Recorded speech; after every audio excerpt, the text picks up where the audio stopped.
6 o'clock on an ice-covered mountain road in Colorado, the rescue crew thought they were answering just another truck accident. Then they put a flashlight on the twisted steel cage.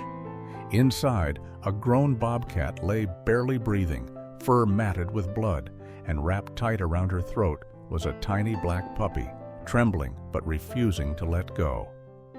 When a rescuer reached in to lift the pup out, the bobcat exploded upright, clutching him hard against her chest, as if to say, "Don't you take him from me."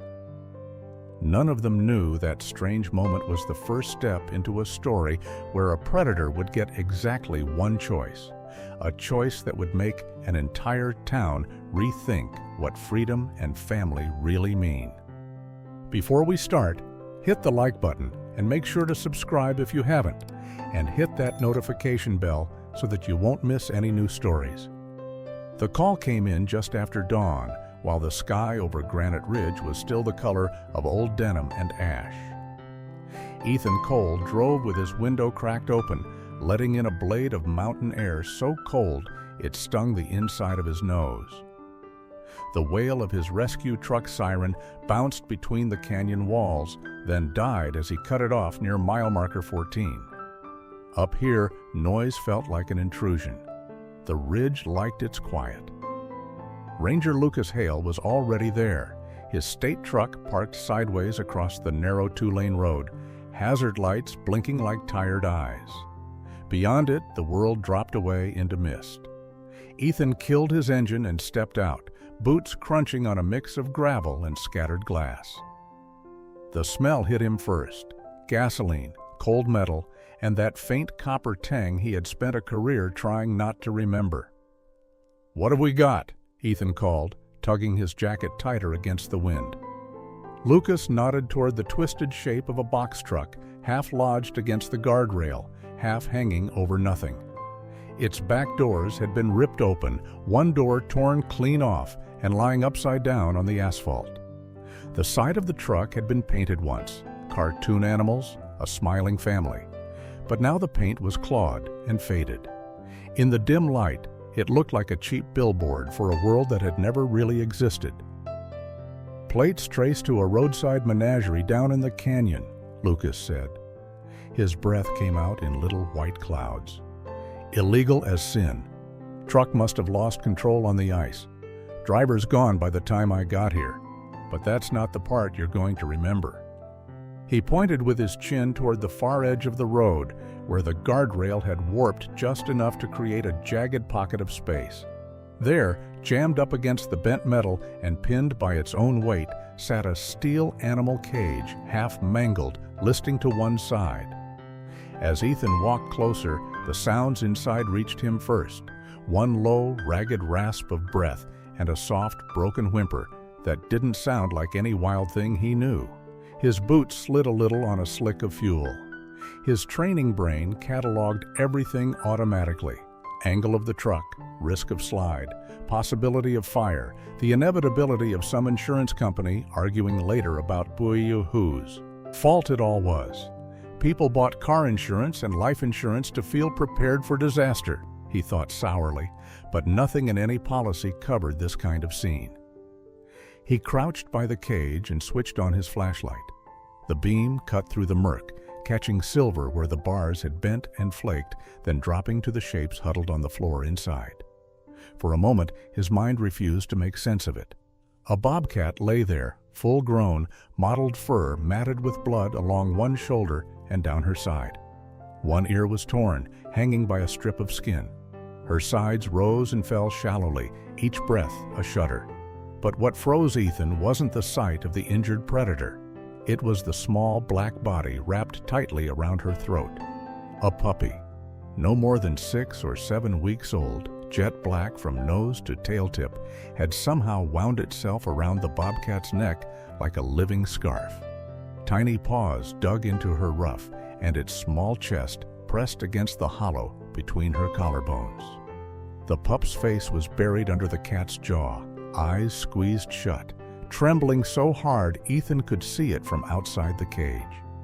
Every time the bobcat exhaled, the puppy's body jerked as if trying to sync its own scared little lungs to the larger rhythm. Jesus, Ethan murmured. The word slipped out like steam. Yeah, Lucas said quietly behind him. That's about the size of it. The bobcat's eyes opened then, slits of molten amber in the flashlight beam. They fixed on Ethan's face with a clarity that made his skin prickle under his jacket. There was pain there, and fear, but also something else, an exhausted kind of warning. She didn't growl. She didn't bare her teeth. She simply tightened her muscles around the shivering puppy, pulling it closer into the shelter of her body. Ethan swallowed. "We've got to get that pup out first," he said, more to himself than to Lucas. "If the truck shifts, that cage goes, and they both go with it." "Careful," Lucas warned. "You spook her, she'll go right through that door and into your throat." "I've had worse dates," Ethan muttered, trying to keep his voice light for his own sake more than anyone else's. His fingers, though, felt thick and clumsy as he reached for the latch. The cage door was warped but not completely jammed. With a groan and a shower of rust flakes, it gave an inch, then another. Cold air rushed in, carrying the smells inside straight into Ethan's nose. Rank fur, iodine from some long-ago disinfectant, and underneath it all, the sour, trapped stink of fear. He'd smelled it in burning buildings once, on people waiting at windows for ladders that might not come. These days, his counselor kept reminding him there were online therapy programs for first responders for this kind of thing. He'd never signed up. He didn't know how to explain that some images refused to be put into words. "Easy there, girl," he murmured, though he had no idea if the bobcat was young or old, mother or loner. "We're not here to hurt you." He slid one hand between the bent bars, moving slow, palm open. The puppy's fur under his fingertips was shockingly soft, like velvet warmed by a cheap space heater.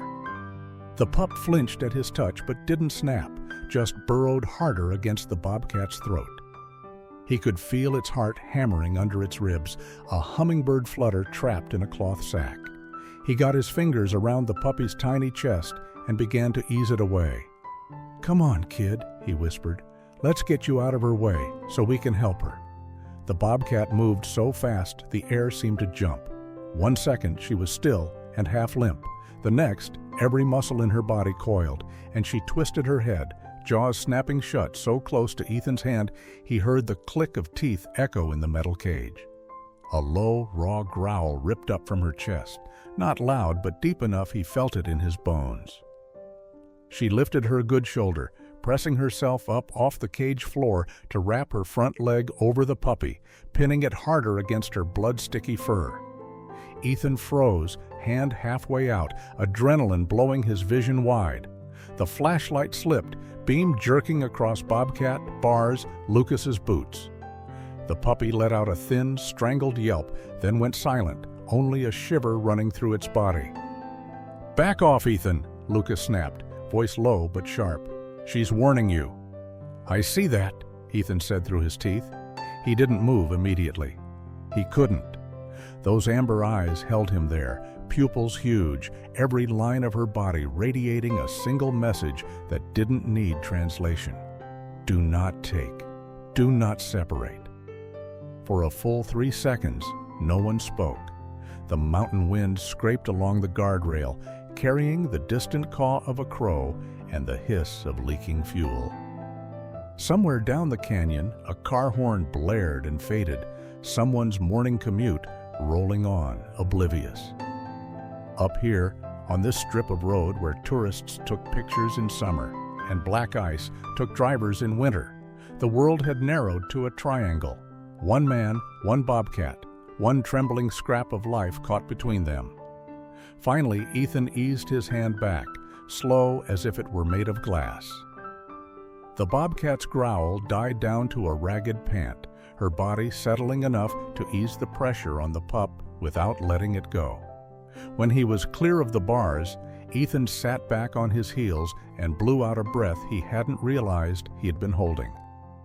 "Well," he said softly, "that answers that question."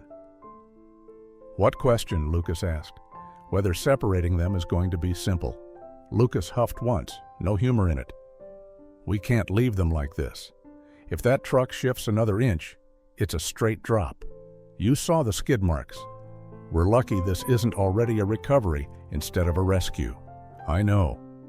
Ethan pushed himself to his feet, knees complaining from cold and years of kneeling on bad surfaces. He looked at the leaning truck, the groaning guardrail, then back at the cage and its impossible pair.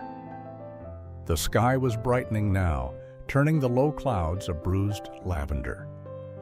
In a few hours, tourists in rental SUVs with brand new snow tires and perfect home insurance policies would be climbing this road, windows up, radios on, never knowing what had almost gone over the edge. He wiped his palm on his jeans, as if he could rub away the ghost of that tiny heartbeat. "Okay," he said, mostly to himself. "We get them off this ridge in one piece. After that, somebody smarter than me can figure out how the hell you separate a puppy from a bobcat that thinks he's hers."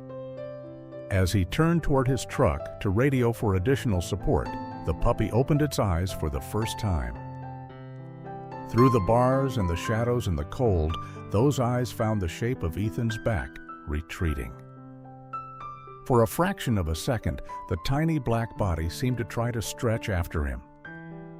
Then the bobcat lowered her head, resting her torn ear gently on top of it, and the two shapes in the cage became one again against the creeping light. Ethan didn't see it. But later, when people asked him why he'd hesitated with his hand on that pup, he would always say the same thing, that sometimes, out on the ridge, you ran into scenes that didn't fit any manual or training video. And when that happened, you learned to listen to the quiet things, the way fur shook, the way breath hitched, the way a wild animal chose to keep something close, even when every instinct said it should let go. By mid-morning, the sky over town had turned a watery blue, the kind that never quite warms your bones. Ethan stood in the gravel lot behind the sheriff's office, staring at the impounded box truck like it might suddenly explain itself. The cartoon animals on the side looked worse in daylight. Cracked paint, sun-bleached colors, a smiling giraffe whose eyes had been clawed out by real claws at some point. Someone had stenciled Canyon Wildlife Experience in cheerful red, then slapped a peeling sticker of a family in matching windbreakers underneath, the kind of folks who stopped on road trips to take pictures and argue about car insurance on their phones. Claire Donovan joined him with a folder under her arm and a coffee that steamed in the thin air. She was in her early 40s, hair pulled back in a practical knot, face lined in the way of people who spent more time outside than in. Managing the Granite Ridge Rescue Center meant long nights and longer budget meetings, but this morning her eyes were sharp, almost hard. "State records have nothing on this place," she said, tapping the folder. "No permits, no inspections. It's like someone built a zoo out of duct tape and wishful thinking down in that canyon and hoped no one official would ever bother to look down." Lucas leaned against the truck bumper, arms folded, boots leaving dusty crescents on the ground. "Locals have seen the signs for years," he admitted. "See real wildcats up close. Pictures with puppies and predators. I always figured it was one of those tired road attractions, like the world's biggest ball of twine. Didn't realize how literal the up-close part was." Inside the truck, the air was colder than outside, the kind of damp chill that seeped through denim and sat in your joints. Ethan walked past crates and stacked cages, most of them empty now, their straw bedding stained in dark patches. A metal bowl rolled lazily back and forth on the floor with each shift of the chassis, clinking like a cheap wind chime. The smell was thick, ammonia, old hay, fear baked in, and then chilled again. Claire flipped through a stack of laminated flyers they'd found in a plastic bin. The glossy paper caught what little light there was, turning the ink shiny. Smiling kids in puffy jackets, couples with travel mugs, captions promising unforgettable photo ops with bobcats, foxes, even wolf dogs if you paid a little extra. In one flyer, front and center, a spotted bobcat lounged on a fake rock, and at her paws tumbled 3 black puppies, tongues out, eyes bright. Lucas whistled under his breath. "You don't suppose?" Ethan took the flyer from Claire. The bobcat in the picture had the same thick ruff, the same dark ring marks on her legs. No torn ear, no dried blood, just a healthy coat and a dead look in the eyes if you really stared. The puppies were nearly identical, like someone had ordered them from an online catalog. Jet black fur, round bellies, that floppy-pawed clumsiness people found so cute in commercials for home insurance and happy families. He traced the edge of one printed puppy with his thumb. "Looks like our girl's been earning her keep," he said quietly. 3 pups in the photo. We only found one. Claire closed the folder with a soft thud. "We'll probably never know what happened to the others," she said. "Sold, traded, abandoned. Places like this aren't big on record keeping or mercy." The 3 of them stepped back out into the canyon light. The sun had finally cleared the ridge, turning the distant scrub a tired gold. Down the highway, a line of RVs wound slowly toward the ski town, their white sides flashing. Families chasing snow and vacation packages, arguing in warm vans about gas prices and where to stop for lunch, completely unaware that a different kind of attraction had just gone over the edge. Ethan's mind flicked back to the cage on the ridge, to the way that tiny black body had pressed itself into the bobcat's neck. He thought of the flyer in his hand and the way the puppies in the picture were strewn like props around the cat, smiling humans leaning in just out of frame. The difference between the glossy advertisement and the cold steel reality made something twist in his stomach. "We're bringing them both in," he said. "The bobcat and the pup. They're not a sideshow anymore. They're ours." Claire nodded once. "I've already cleared a quarantine kennel. Maya's on her way in. We'll need to document everything for the state and probably for a lawyer or 2 down the line. But first, we stabilize them." Lucas shoved his hands deeper into his jacket pockets. "You really think we can keep them together?" he asked. "A wild cat and a house dog? That's not exactly in the handbook." Ethan looked again at the flyer, then folded it carefully, like it was something fragile instead of trash. "Maybe it's time we stop pretending the handbook covers everything," he said. "If that bobcat is still breathing by the time we get her on a table, we'll ask her." He tucked the paper into his pocket, the glossy edge scratching his knuckles, and for the first time that morning, he felt something under the cold anger, a flicker of curiosity, almost hope. Whatever had happened in that cage on the ridge hadn't started there. The story had its roots down here, in this canyon circus, in all the little human choices that had turned living beings into props. Now, though, the story was moving. Up the mountain, toward fluorescent lights and stainless steel, toward a place where someone might finally look at a predator and a puppy pressed together and see more than a marketing gimmick. The Granite Ridge Rescue Center sat on the edge of town, where the last gas station gave up and the pines began. By the time Ethan backed the transport trailer up to the side door, the afternoon light had gone thin and yellow, the kind that made everything look a little faded around the edges. The building itself was nothing fancy. Cinder block, peeling paint, metal roof that pinged when the wind hit it just right. But to a lot of broken animals, it was the first warm place they'd seen in a long time. Inside, the air smelled like disinfectant, wet fur, and fresh coffee. Fluorescent lights hummed softly overhead, turning the stainless steel tables into cold mirrors.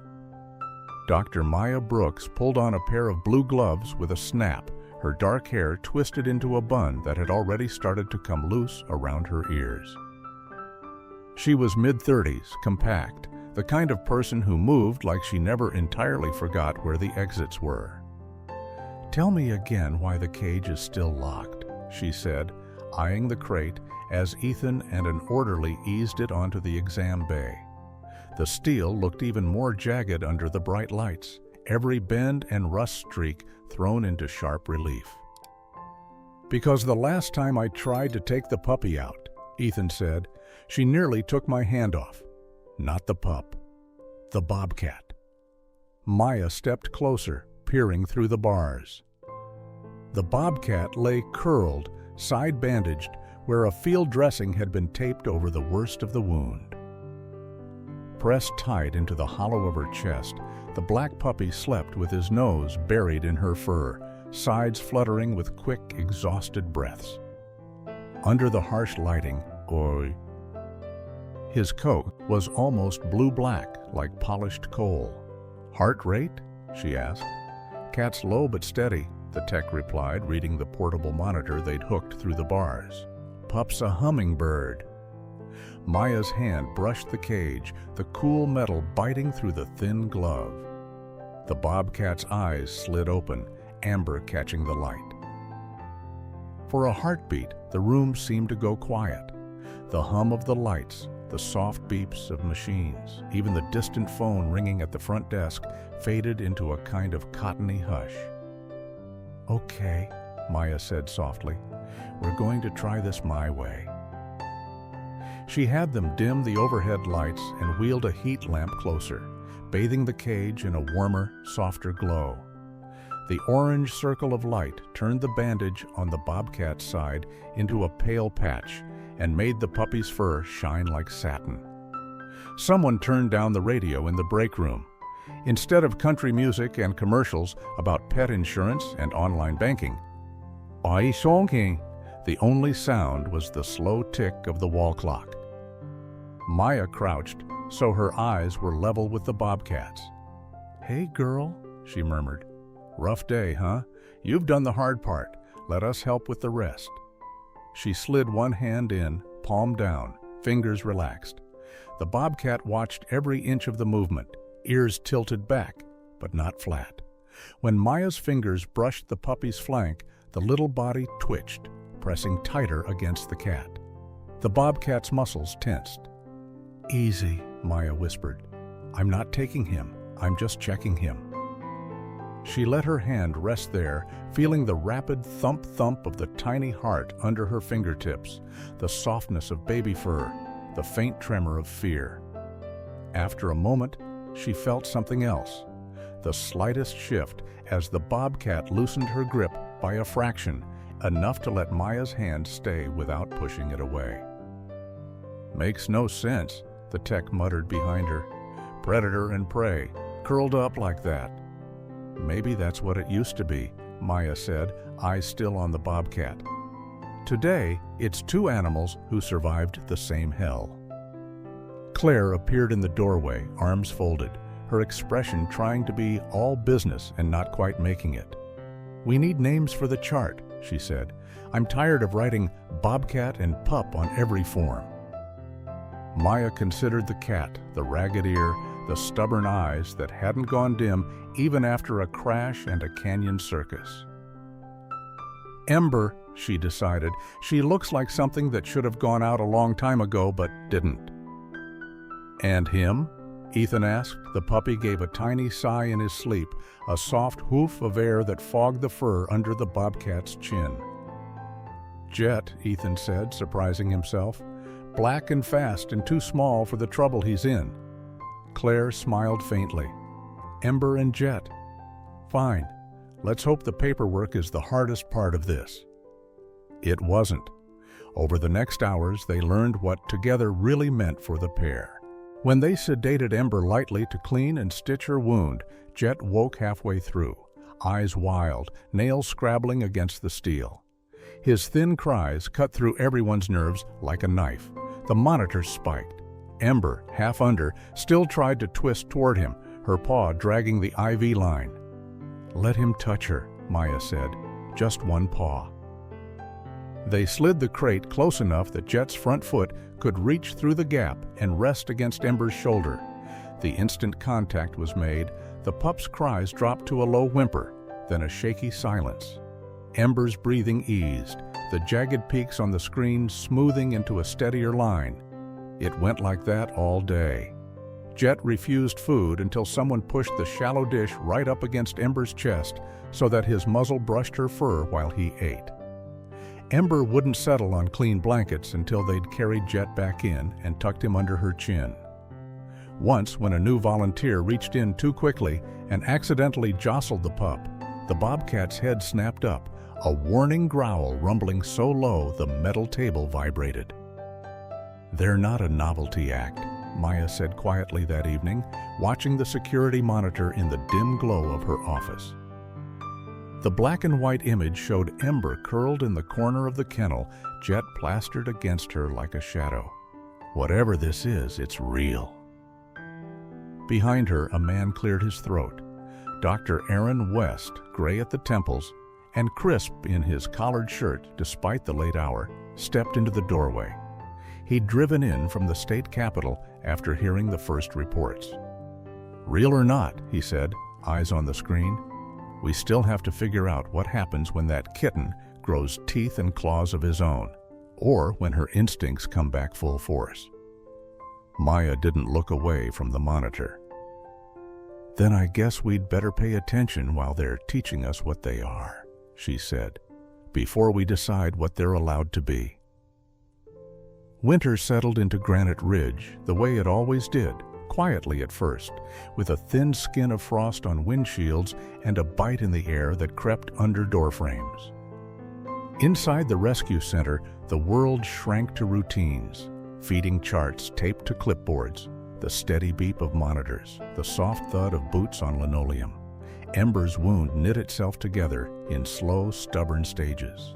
The ragged gash along her side faded from angry red to dull pink under shaved fur, and she began to put weight on her bad leg, muscles remembering what they were built for. Jet, though, started to change in ways no one liked. It began with a cough, a tiny hitch in his breath that sounded almost like a squeaky toy being stepped on. Ethan noticed it one morning while he stood by the kennel, coffee cooling in his hand, watching Ember gnaw carefully on a strip of meat, while Jet dozed against her chest. "You hear that?" he asked. Maya tilted her head, listening. Jet coughed again, a soft, wet sound that didn't belong in a young chest. When she reached in to stroke his back, the fur felt hotter than it should, heat seeping through the thin latex of her glove. His breath came fast, shallow, like someone hurrying up a hill they couldn't quite see the top of. By afternoon, the cough had thickened, turning into low, rattling fits that left the puppy limp and glassy-eyed. His nose, usually cold and damp, felt dry and too warm against Ember's fur. The Bobcat licked his head in slow circles, over and over, as if she could groom the fever away. Maya's voice lost its softness. "We need chest films," she said. "Now. Could be pneumonia, could be something he picked up in that canyon." Claire hovered at the doorway, arms wrapped around herself, although the room was warm. "Can we do it with Ember there?" she asked. "I don't think either of them is going to take it well if we drag him away." "We can't exactly roll her into radiology wrapped around him," Maya said. "He needs oxygen, meds, controlled temperature. We're past the point of working around their feelings." Ethan set his coffee down, the paper cup leaving a damp ring on the counter. "So we separate them," he said quietly. The words felt like gravel in his mouth. In the end, there was no clever way to do it. They brought in a smaller crate, lined with blankets warmed in the dryer. Maya sedated Ember just enough to make her limbs heavy and her reactions slow, an apologetic hand resting on the Bobcat's neck as the drug slid in. Ember fought it, golden eyes blazing, but the edges of her world fuzzed and softened, muscles loosening against her will.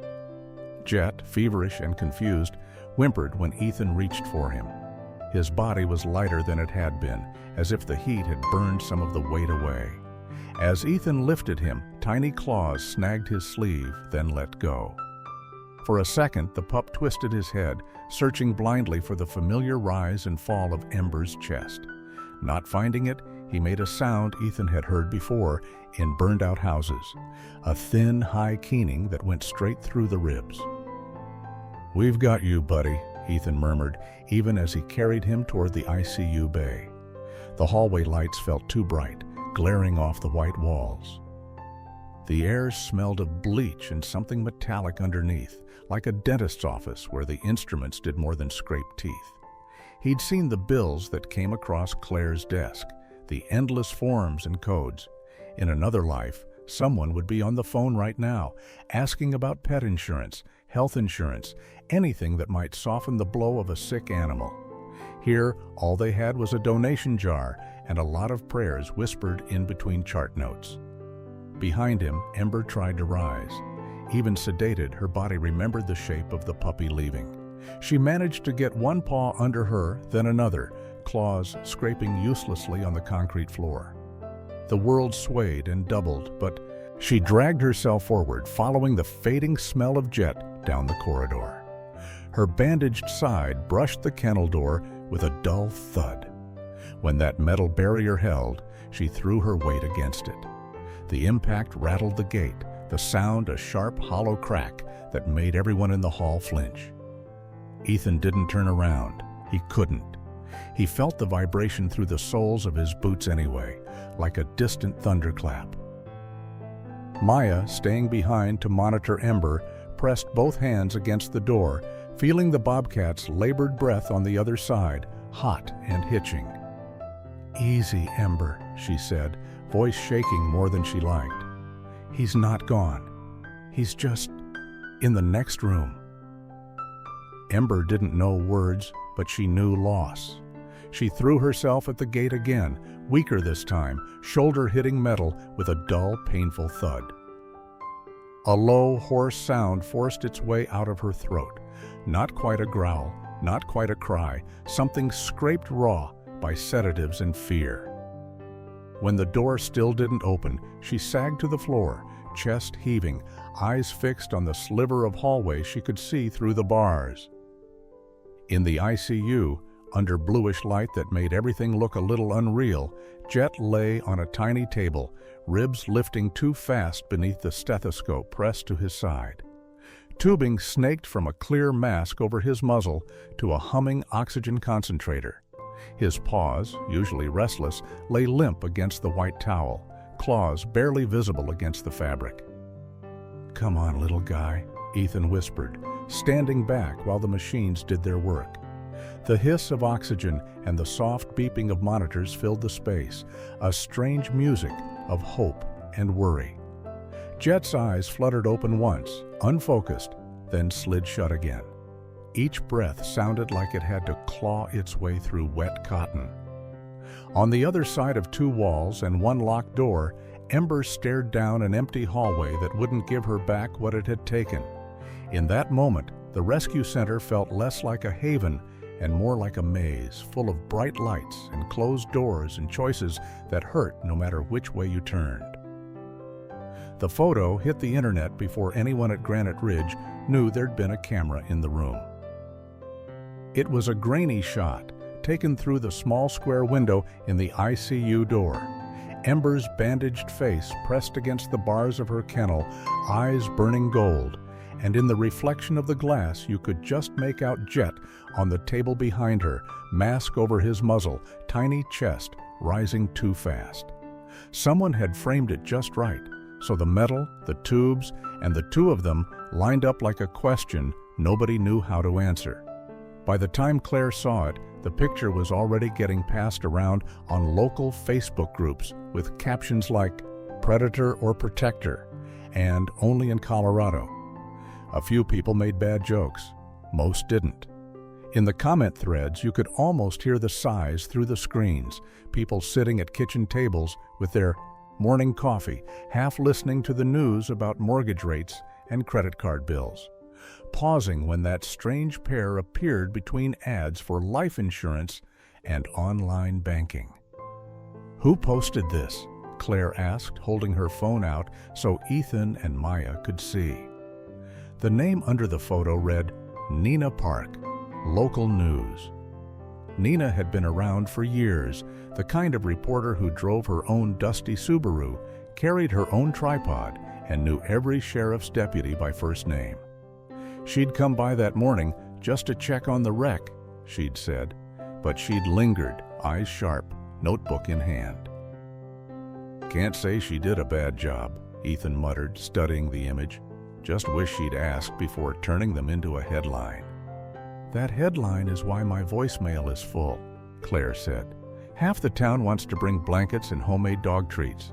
The other half wants to know why we're harboring a bobcat a mile and a half from their kid's bus stop." As if summoned, the front door crashed open hard enough to make the bell above it jangle wildly.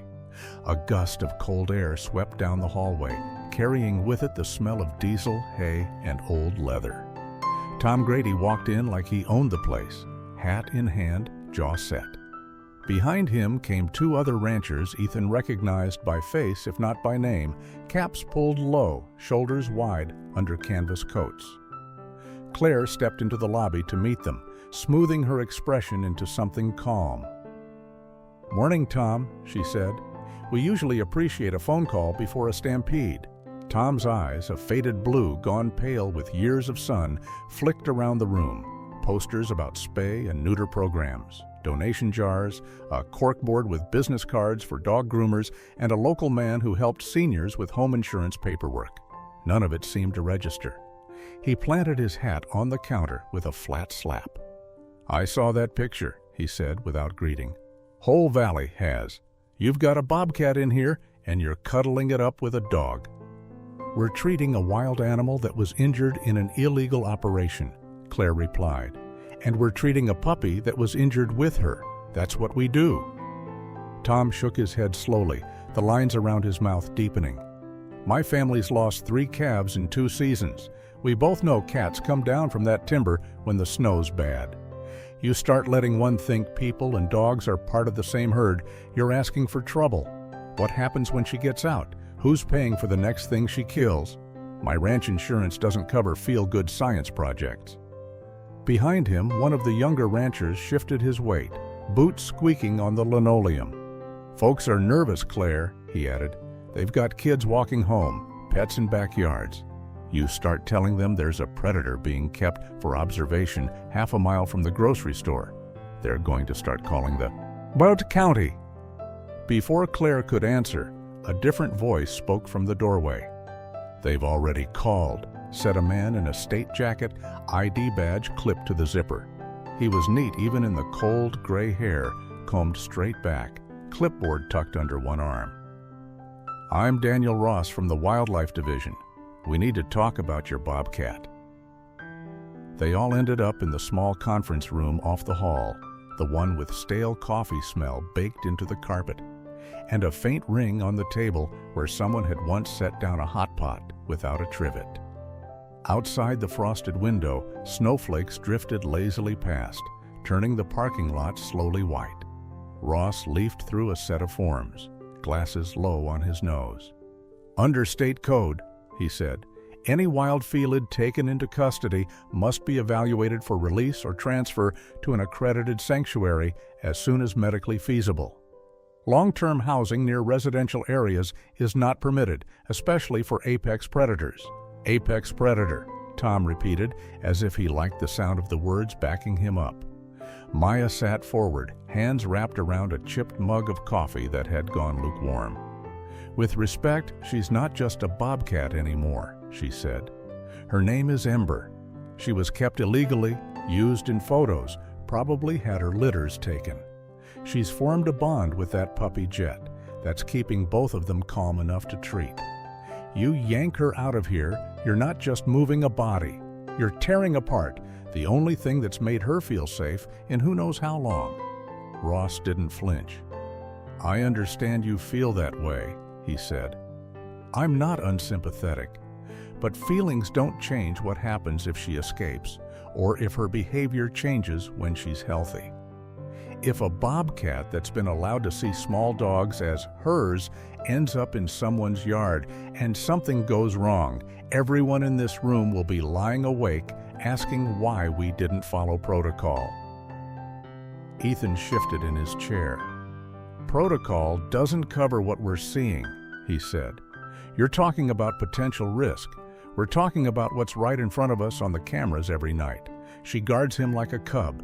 He panics without her. Where does that fit on your forms?"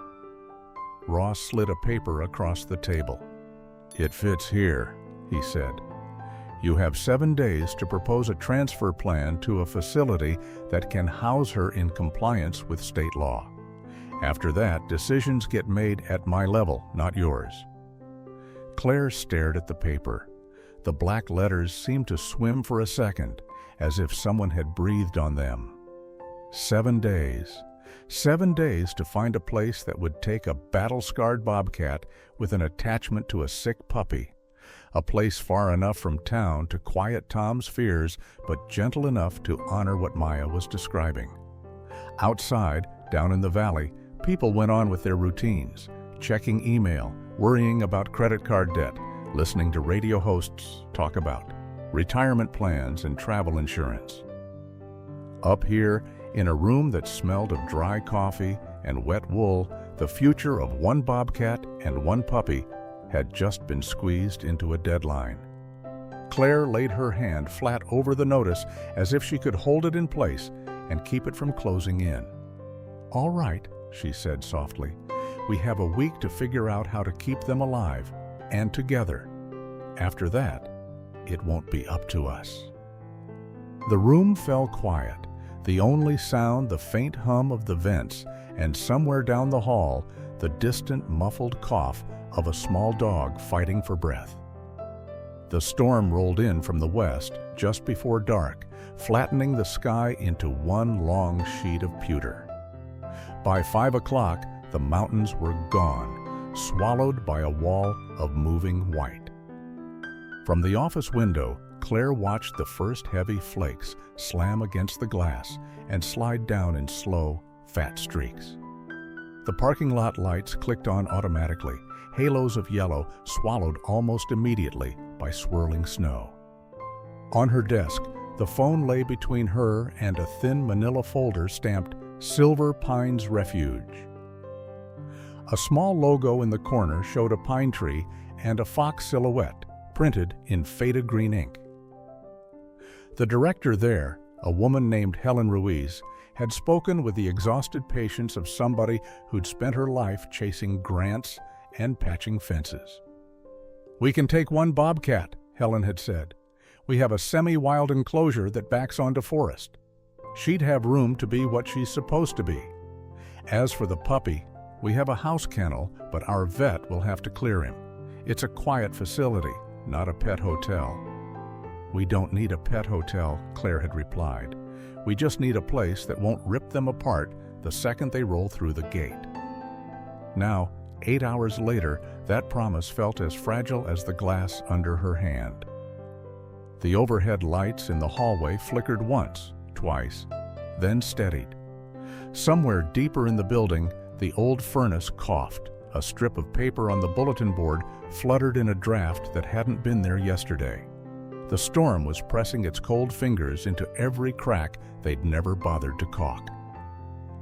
Ethan stepped into her doorway, coat unzipped, hair dusted with melting snow. Droplets clung to his eyebrows, catching the fluorescent light. "Power company says if we lose it, we're on our own till morning," he said. "Lines are already down on the south side of town. They're prioritizing houses in that big bank with the data center, not a cinder block zoo on the edge of nowhere." Claire rubbed her temples. "Of course they are. Keeping online banking running is more important than keeping a couple of strays breathing." "How's Jet?" he asked. "Fever's down a little," she said. "Still on oxygen overnight. Ember hasn't taken her eyes off the ICU door. If the power goes and that concentrator dies." She didn't finish. They both could picture the machines going silent, the little chest struggling harder against air that suddenly felt thick as syrup. The generator out back could keep the lights and heat limping along, but the ICU equipment was another story. Grants had paid for second-hand machines, not for the kind of bulletproof backup you saw in shiny city clinics where people compared health insurance plans in calm waiting rooms, and nobody worried about snowdrifts swallowing their parking lots. Ethan leaned against the door jamb, arms folded. "We've got a sanctuary willing to take Ember now," he said. "We've got 7 days on the state clock and a storm that might knock us back to candles and blankets by midnight. If we wait, the road could be worse tomorrow, or they could pull the offer when Ross starts breathing down their necks about liability." Claire stared at the folder. The edges were already starting to curl. "You want to haul a sick puppy and a half-healed bobcat up a mountain in a blizzard," she said. "That's what I'm hearing. I want to get them somewhere the power doesn't flicker every time the wind changes direction," he said. "Somewhere Ross can't swoop in with a clipboard and a pen and make this whole thing disappear into a line item. If we miss this window and Silver Pines fills that enclosure with another cat, we both know where Ember ends up, and Jet won't be on the paperwork at all." Lightning flared somewhere inside the clouds, a brief, silent flash that turned the snow outside her window a harsh electric white. A second later, the lights in the hall dimmed, came back pinkish, and settled. In the kennels, dogs barked once, a ripple of anxiety that rose and fell like a wave. Claire thought of Tom Grady at her counter, hat on the laminate, talking about ranch insurance and dead calves. She thought of Ross and his deadline, of Nina's photo bouncing between strangers' phones while they half-watched cable news talk about mortgage rates and life insurance. Nobody out there would ever feel what the air felt like in the ICU when Jet coughed, or see how Ember's pupils blew wide every time footsteps went past her door. She picked up the phone one more time, dialing the number on the Silver Pines letterhead. Helen answered on the second ring, voice crackling through a line that sounded as tired as the sky. "The offer still stands?" Claire asked without preamble.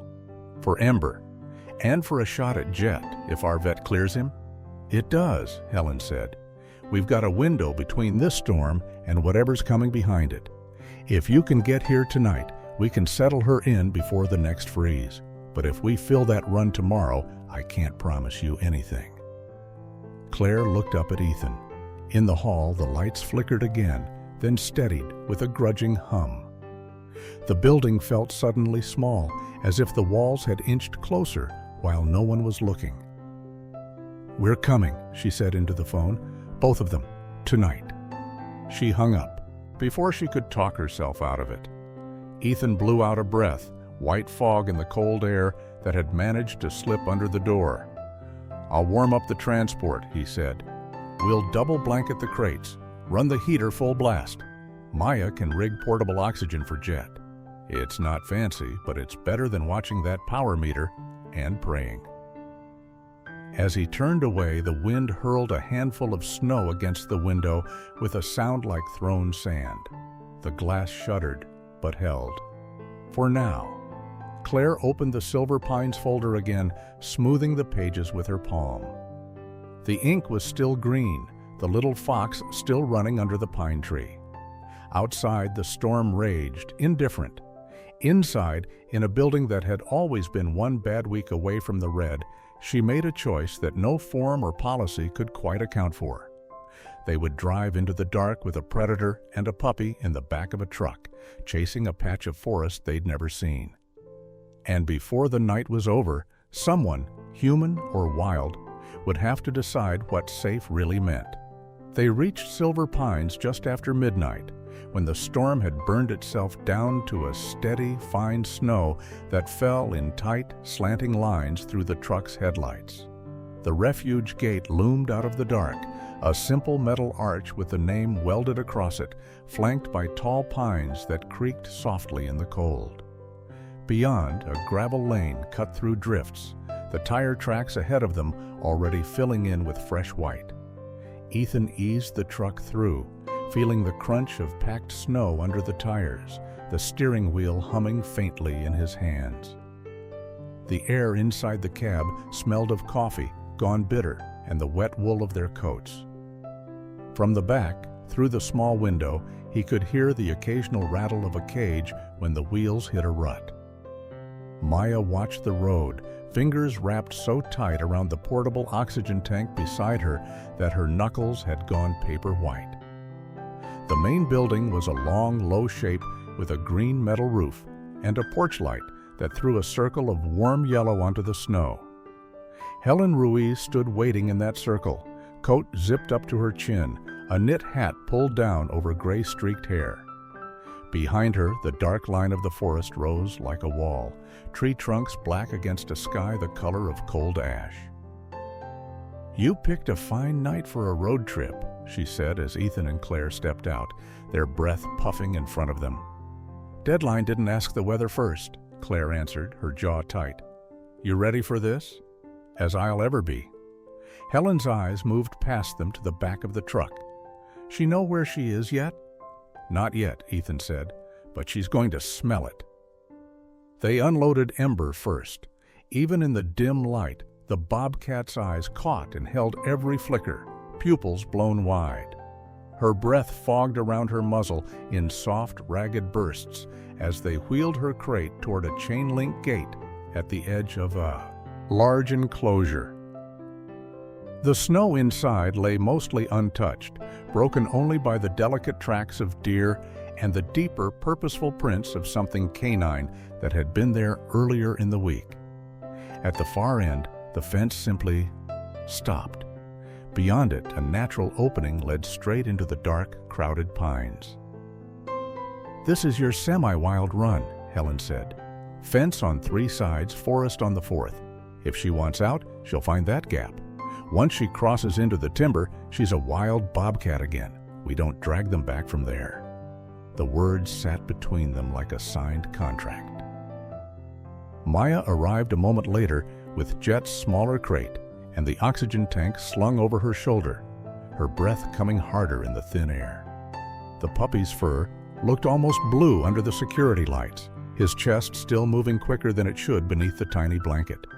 He blinked at the brightness, then squeezed his eyes shut again as if the world hurt to look at. "House kennel is inside," Helen said gently, nodding toward the building.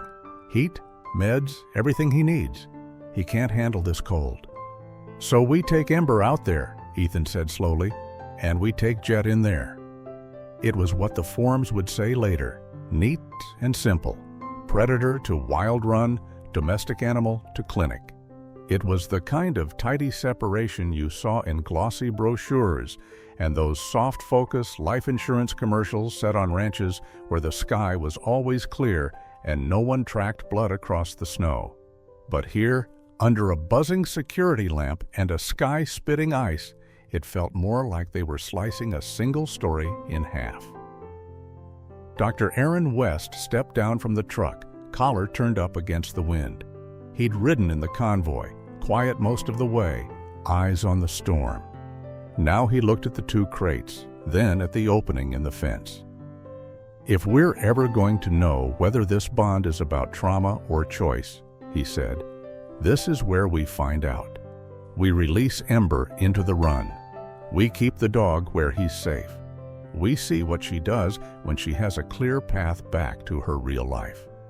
"Her real life is whatever she walks toward," Maya shot back. Her cheeks were flushed, lashes tipped with tiny ice crystals. "And he's part of that now." Aaron's breath smoked in the cold as he nodded toward Jet's crate. "You want to drag a sick puppy into a predator enclosure on a night like this? That's not compassion. That's bad judgment. Let her see the trees, smell the air. If she goes, that's nature. If she stays..." He let the sentence hang. Claire looked from one to the other, the wind pushing fine needles of snow against her face. In the dark, the enclosures and fences and lamplit windows all blurred together, a patchwork of human attempts to control what didn't like being controlled. She thought briefly of her own tiny house down in town, of the neat little line in her home insurance policy about acts of God, and wondered how exactly they were supposed to categorize what was about to happen. "Jet stays inside," she said finally, the words heavy. "For now. We're not risking him freezing to death or crashing in some grand gesture. We bring Ember out here, we open the forest side, and we let her answer for herself." They moved like a small, solemn procession. Ethan and a Silver Pines tech rolled Ember's crate to the center of the run, the wheels crunching softly over the thin crust of snow. Frost-laced grass poked through, brittle and pale. The air smelled different here than at Granite Ridge, cleaner somehow, sharper, like pine sap and cold stone. Even through the metal, Ember's nose twitched, drawing it in. At the fence line near the building, a wide viewing window had been cut into the wall, thick glass framed in black. Behind it, in a warm rectangle of light, Jet's crate appeared a moment later. Maya set it on a low table so the puppy's head was level with the opening. From the run, Ethan could see the little dark shape inside, muzzle pressed forward as far as he could push it, fogging the glass with each breath. "Okay," Helen said quietly, "here we go." They unlatched Ember's crate and stepped back. For a heartbeat, nothing moved. Then the door swung open with a soft squeal. Snow-laced air rushed in. Ember lifted her head fully, ears high, whiskers flaring. She stepped out slowly, one paw, then another, onto the cold ground. Her pads sank just enough to leave clear prints, round and sure. She shook once, sending a fine spray of ice and loose fur into the air, then stood still, the world unfolding around her in scents and sounds. The forest called to her in a language older than the fences.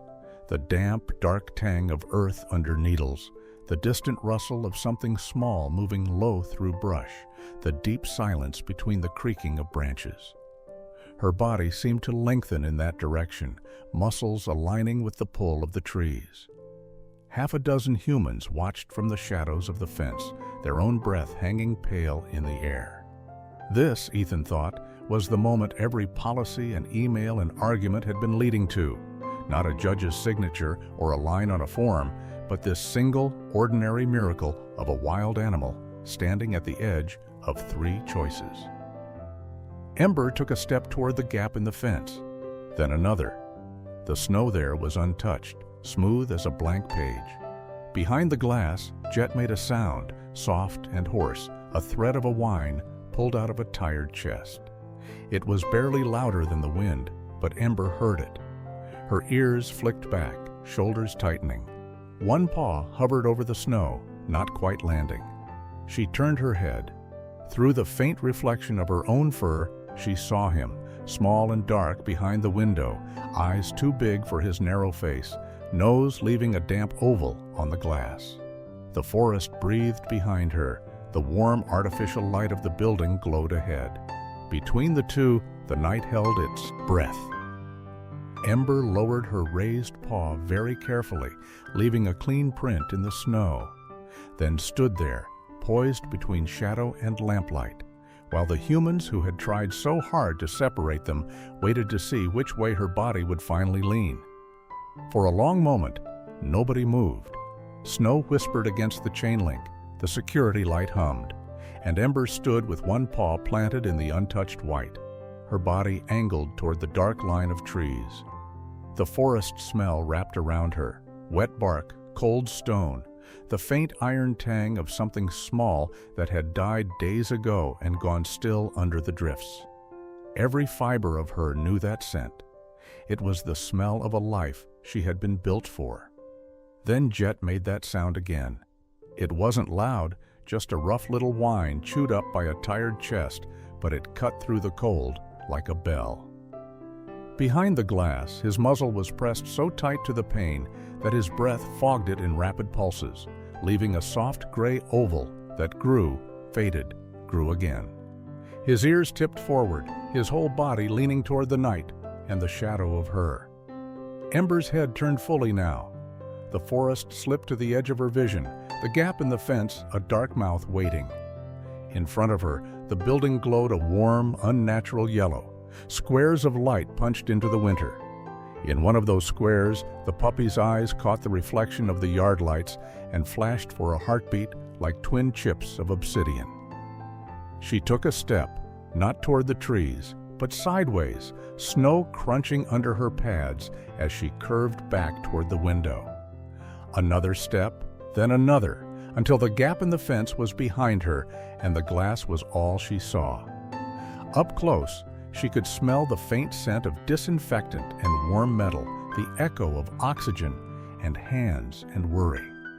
Underneath all that, thin but steady, was Jet. Ember rose on her back feet for a second, forepaws landing soft against the wall just below the frame. Then she sank down again, choosing a different solution. With the slow, deliberate care of an animal who has already had too many things torn from her, she lay along the base of the window, pressing her full weight into the concrete.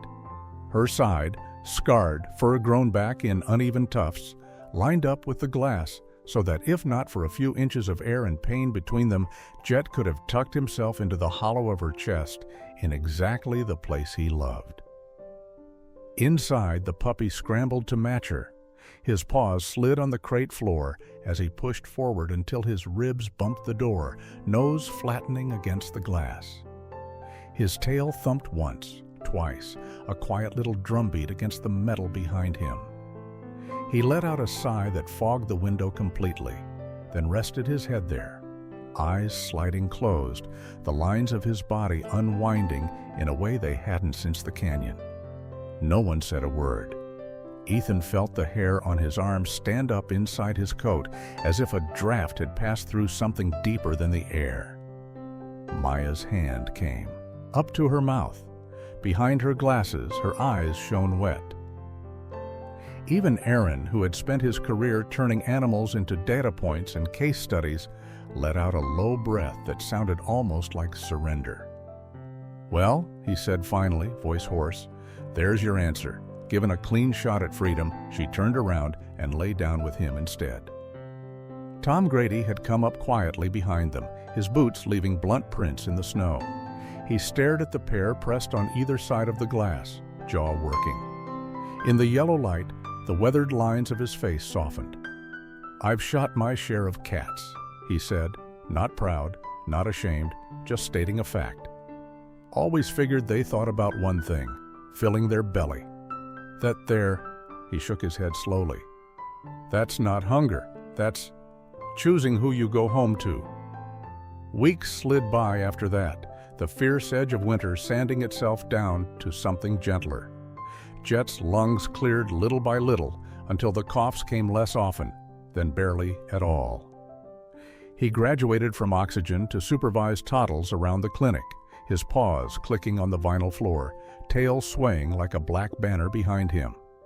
Ember claimed the outer run as hers, patting the fence line at dawn and dusk, nose lifted to catch whatever news the wind carried from the trees. Every day there were visiting hours. Silver Pine's staff rigged a double-door system so that for an hour in the morning and an hour in the evening, under watchful eyes, Jet could be carried out to a small secure pen just inside Ember's enclosure wall. He'd stand there, fur ruffling in the breeze, and Ember would come at once, leaving whatever shadow she had been stalking in the brush. She would circle him, body low and loose, then flop down with the boneless grace of a cat who has found the one place she can actually rest. Jet would press himself against the wire until his body was a mirror of hers, warmth bleeding through steel. Volunteers started timing their shifts around those visits. Older couples from town drove up on weekends, thermoses of coffee between them, parking their sensible sedans in the gravel lot, while an automated voice on the radio in the dash talked about retirement planning, health insurance, mortgage rates. They would walk out to the viewing area, cheeks reddening in the thin air, and watch a wild cat and a black dog lean into each other like they'd been carved from the same small piece of stubbornness. Nina came back with a real camera and a steadier hand. Her segment on the local station showed Ember in the snow, Jet behind the glass, the two of them breathing in sync. Over the footage, she told the story the way only someone who'd stood there in the cold could tell it. Not as a fairy tale, but as a series of hard choices made by tired people and one extraordinary animal. The clip slipped quietly online, where it threaded its way between ads for car insurance and credit cards and all the other things people see it. Were told they needed to feel secure. By the time it reached you, maybe on a laptop at your kitchen table, maybe on a phone propped up beside your favorite chair, you could no longer smell the pine or feel the sting of that silver pine's wind on your face. But the question was still there, tucked into the image of a bobcat, with her back to the forest and her side pressed against a window. 3 times, the rescuers had tried to separate a puppy from a bobcat. Once on a frozen ridge, once in a humming ICU, once in a snowy refuge with the trees so close Ember could have disappeared into them forever. 3 times, the bobcat had answered in the only language she had, by refusing to let go. So if you had been standing there that night, boots in the snow, watching her lift that paw and choose, what would you have hoped for? That she vanish into the dark and reclaim a life no human could touch, or that she turn her back on the timber and lie down beside the small black shadow that had turned a predator into something more like a mother. Thank you for joining us on this journey. Before you scroll away, tell me this. Do you believe a bond like theirs could really exist? If this story touched your heart, drop a 1 in the comments so I know you're still with me. And don't forget to subscribe, because the next story might just remind you that sometimes the wild loves us back in ways we'll never forget.